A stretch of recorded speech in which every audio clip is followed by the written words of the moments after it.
Hi, what's happening, y'all? It's your boy Rico from Street Scores coming to y'all with a Rico report today. A lot of random news to discuss. First of all, it's been confirmed that we will not be signing Cam Newton unless anything catastrophic happens. I'm going to dive into that. Also, do we have a D-Hop replacement again? The Washington football team has signed Chris Blewitt to the practice squad again, but is he here for real this time? Does he have an honest chance of replacing D-Hop? We're going to dive into that. And then also, Kelvin Harmon was cut again, and there were also some more roster moves on top of that. But before we dive into all of that, make sure you subscribe to the channel, hit the bell next to the subscription button so you get a notification immediately and every time I release an informative and opinionated video just like this one. Also, make sure you check out the rest of the channel. All of my videos are organized in playlists. I even have a comedy playlist for all of my funny videos. Be on the lookout for all of the content coming out this week. I know we're losing games, but there's plenty to be optimistic about, and y'all know I'm draft guy, so I'm gonna be giving y'all all of the college stuff going down. And without further ado, let's get it.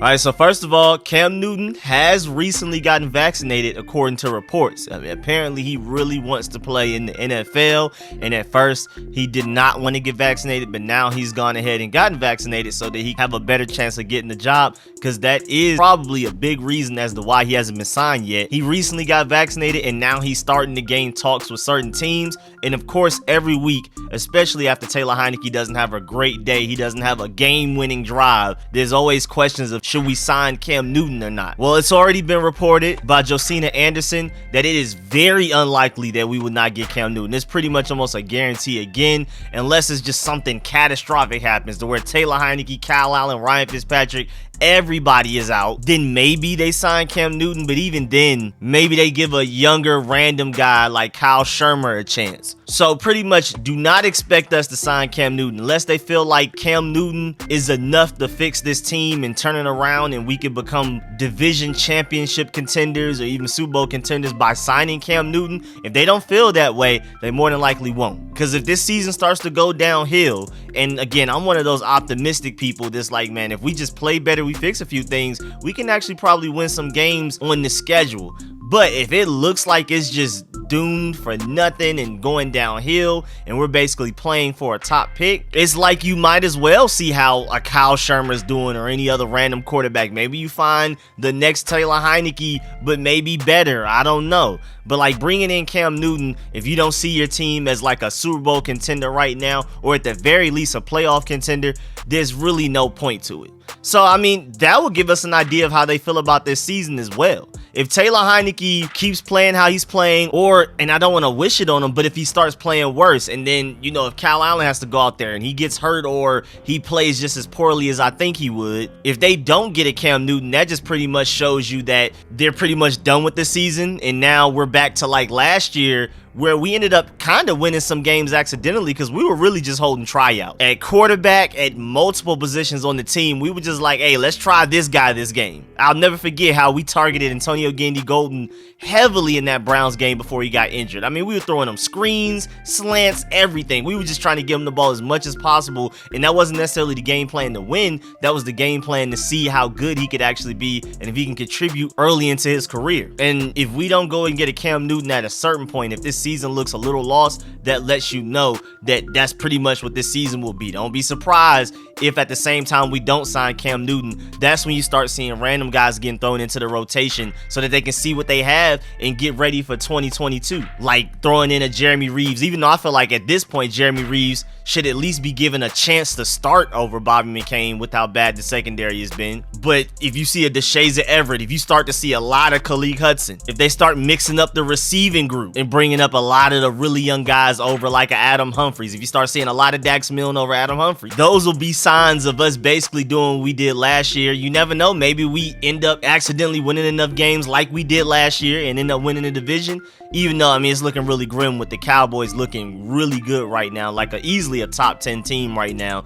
Last year, the Giants, Eagles, and the Cowboys were not that good, especially the Eagles and the Cowboys. So who knows, man? Again, just don't expect Cam Newton to come here, because again, if we don't sign him, it looks like this will be an experimental year and they've pretty much given up on the season. But at the same time, are we a Cam Newton away from winning the Super Bowl? Even though I'm the most biased Cam Newton fan for multiple reasons, y'all already know Westlake High School, Southwest Atlanta, all of that. I definitely do not feel like we're a Cam Newton away from winning the Super Bowl. Maybe not even a Cam Newton away from winning this division. So again, don't expect Cam Newton to come here. I mean, there's already been multiple reports. Ron Rivera's had infinite chances to bring in Cam Newton last year and this year, and I don't expect him to change his mind at this point. When right now, honestly, Taylor Heinicke isn't worse than anything we had last year. So if we didn't bring in Cam Newton last year, I wouldn't expect us to bring him in this year unless Taylor Heinicke gets hurt or again regresses. Moving on, the Washington football team has brought kicker Chris Blewitt back to the practice squad. And this is our second time bringing him in because, again, we signed him to the practice squad a couple of weeks ago. They ended up releasing him. Maybe he didn't look good in practice, but, I mean, for them to constantly bring him in or just a kicker in general shows that they're starting to look at Dustin Hopkins a little funny. Us as fans have been looking at him funny,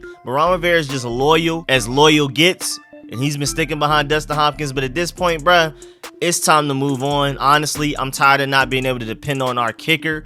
I mean, the fact that when we got ready to kick that 42-yarder that he missed last week, I was nervous that he may miss it, and then he actually missed it is completely unacceptable. That's just literally unacceptable. It's getting to the point where we're basically like a college team with how bad college kickers are, where if you're past the 50-yard line and you're not in the red zone, you better off just going for it on fourth down or trying to get Tressway to pin them within the 3-yard line or something, kicking it really high and short so that our team can go down there and field the punt deep in the opponent's territory. Because at this point, if it's a 40-anything yarder, I'm not expecting him to make it. Which is really, when you really think about it, that's really ridiculous. If you look at all of the kickers around the NFL, other teams don't worry about this. I mean, if you go to other teams' fans and ask them if they're nervous about their kicker making a 42-yarder, more times than not, they're not even going to realize that that's a thing you even have to worry about. Like, a lot of teams' fan bases, even the Falcons, don't even think about their kicker possibly missing a 42-yarder. They pretty much feel like that's a chip shot. Whereas us, we're nervous on the edge of our seats. And then he missing 2 extra points against the Falcons, I thought was a fireable offense. But,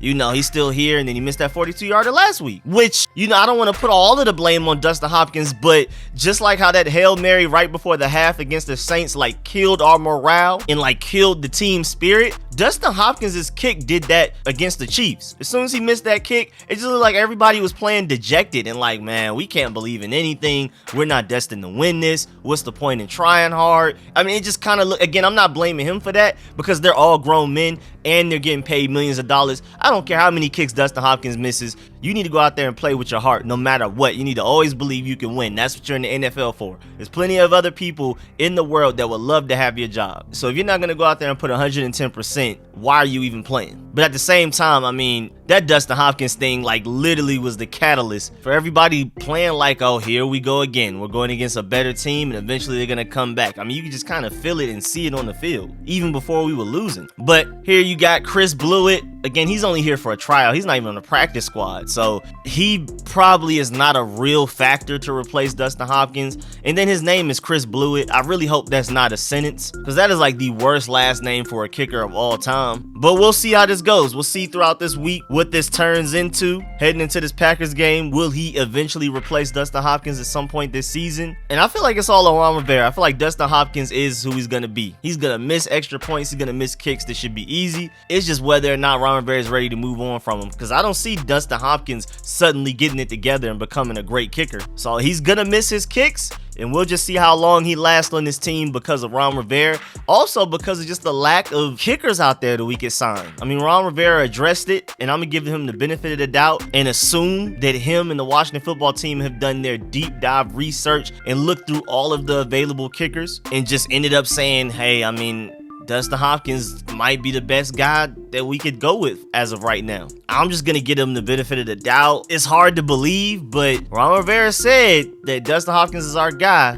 a few weeks ago and also added in that same press conference that, I mean, there's just not really many other options out there. And then also, the Washington football team has released Kelvin, Harmon, and safety Cole Luke from the practice squad. So Kelvin Harmon has been released again. I mean, he's been on the practice squad unprotected, so other teams could have gotten him then. He's been not on our practice squad for a few weeks. I mean, when we did the 53-man roster, we just straight up released him and the other team wanted him. So the Washington football team, if they're looking for any roster space as far as the 53-man roster or practice squad, they can safely release Kelvin Harmon and not expect him to get picked up by another team. And then even on top of that, they may not even be worried about him getting picked up by another team. They may not like what they see in him, and I still believe Kelvin Harmon has some talent to him, but apparently the Washington football team does not value him as much as I do, so he's gone again. But then the Washington football team also signed linebacker Dijon Harris to the practice squad. So they're bringing in linebackers, they're bringing in kickers, and we'll see how this goes. Also, just to warn y'all, David Bakhtiari may be healthy enough to play his first game this season just in time to play against us. Also, be on the lookout for an Antonio Gibson injury. It's reported that they're getting an MRI on it,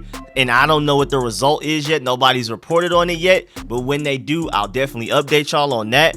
And then lastly, Ron Rivera also in a press conference addressed Cameron Curl and Landon Collins. And he basically spoke about how Cameron Curl has become a huge part of the defense. And he said that they want to keep him on the field as much as possible and find him as many useful ways to contribute. And then he also said that Landon Collins needs to play closer to the line of scrimmage, which everybody agrees on, it seems like, except for Landon Collins for some odd reason. Ron Rivera said, quote, "I think that's his strength. I think when he's down in the box closer to the action, he plays some of his better football," unquote. Because Landon Collins played his most snaps in the box that he's played since we've signed him to this team. And it's starting to become a trend because he played in the box a lot against the Saints as well. So now he's playing more in the box and less in coverage, and thank goodness. And at the end of the day, if the majority of the snaps he's getting is in the box and he's still not out there making plays and still looking replaceable, it is definitively time to move on from him at the end of this season. After this season, his dead cap will be nowhere near as ridiculous as it would have been these past couple of years if we cut him. So I wouldn't be surprised unless we see him somehow just become a great all-pro safety.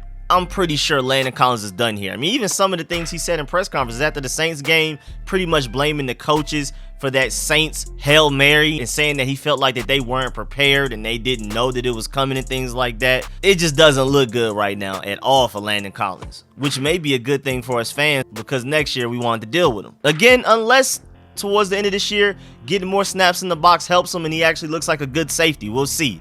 Not depending on it, but it's a possibility. But yeah, man, that's the end of this video. Please get in the comment section and let me know how you feel about everything discussed in this video. Please like this video if you liked it, if you learned anything. As always, man, I appreciate all of the support, man. Big shouts out to everybody that supports the channel. Shouts out to everybody that donates to the channel. And a special shouts out to all of my sponsors, especially my Pro Bowl sponsors whose name you see scrolling on the screen right now. Man, I really appreciate all y'all. I'll catch y'all later. I'm out.